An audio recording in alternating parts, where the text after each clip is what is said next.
Star hotel, 5 star hotel नहीं, Burj Khalifa. It's a 10 star hotel, it's not a 5 star hotel. और ये सब करने के बाद ये देखिए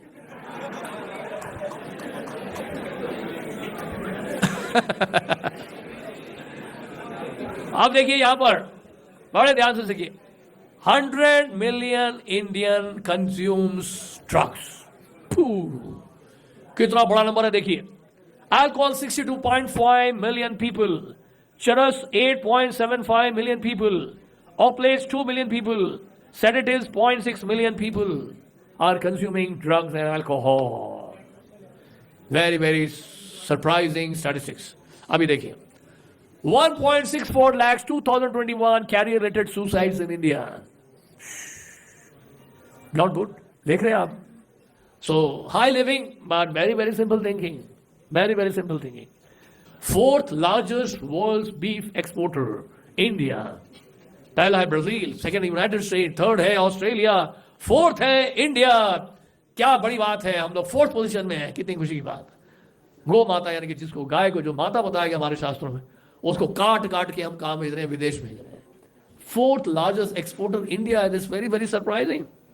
अब बोलेंगे पाकिस्तान का नाम क्यों नहीं है, बांग्लादेश का नाम, अरे वो भेजेंगे क्या, वो तो पूरे वर्ल्ड में वहां से उनके पास आता है, वो जो उनके पास है उसको भी काट के खा लेते हैं, भेजने की शक्ति नहीं है उनके पास, भेजने की ताकत नहीं है, वो दूसरे कंट्री से लेते हैं और वहां जो है वो बचे हुए गाय बैल उसको भी मार के खा जाते हैं। हम लोग बहुत कुछ चाहते हैं इस संसार में।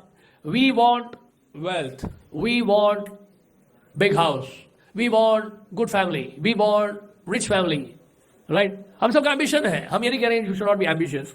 हम लोग के जीवन में हम लोग बहुत कुछ चाहते हैं। We want big big properties, we want status in the society, we want to be influential, we want to go abroad.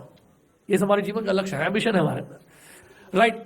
ये सब एम्बिशंस हम ये नहीं कह रहे हैं कि नहीं होना चाहिए, बट हमारा क्वेश्चन सिर्फ आपसे ये है केवल कि एलोन मस्क जैसा आदमी जो वर्ल्ड का रिचेस्ट आदमी है, या मुकेश अंबानी जी हैं जो इंडिया के रिचेस्ट आदमी हैं, उन सब से आप जाके पूछिए कि आप सबने इतना कुछ हासिल कर लिया, क्या आप संतुष्ट हैं? Are you happy inside? Are you satisfied? जो आपको मिल गया उससे आप संतुष्ट हैं?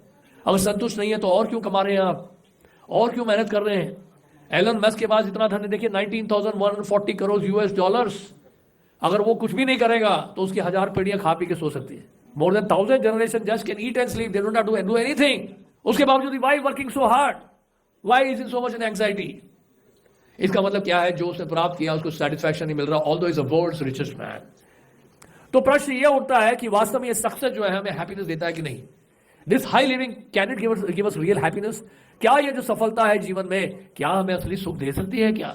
ये हमारे लिए प्रश्न है, हम सब के लिए प्रश्न है। It's a big question for all of us. और इस प्रश्न का उत्तर आपको बहुत मुश्किल से मिलेगा। इसलिए हम देखते हैं कि बड़े बड़े जो संत महात्मा होते थे ना, आप देखो, अगर वृंदावन जाओ या हमारे भक्त भी देखो आसपास जितने हैं, इनसे पूछिए आपके पास क्या है? आपके पास बैंक बैलेंस है? बोलेंगे नहीं। आपके पास घर है? बोले नहीं। आपके पास सुंदर पत्नी है? नहीं।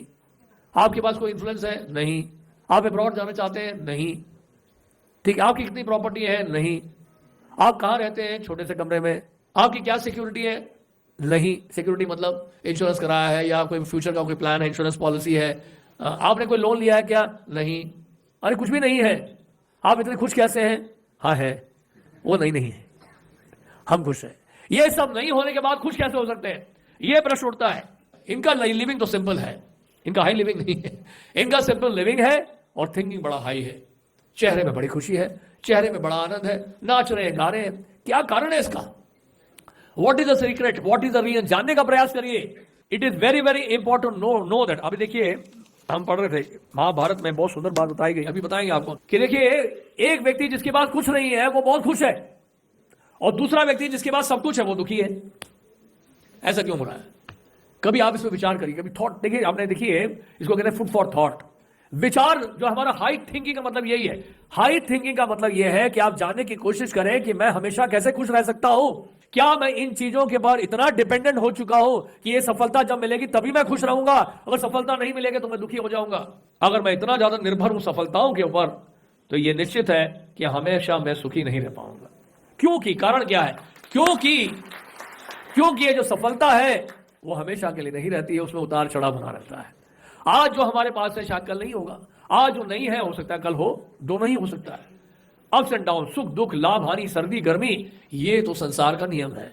अब इसके ऊपर हम निर्भर रहे तो ये निर्भर रहने से क्या हमेशा हम सुखी रहेंगे, ये बहुत बड़ा प्रश्न है हम सबके लिए।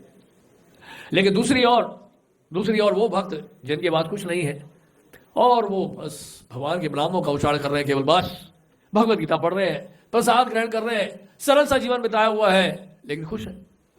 एक बार क्या हुआ, गांव में एक साइंटिस्ट गया, उसका दोस्त रहता था वहां पे। वो दोस्त उसका बचपन का दोस्त था। अब वो क्या अमेरिका में सेटल हो गया तो अपने मित्र से गांव मिलने गया था वो।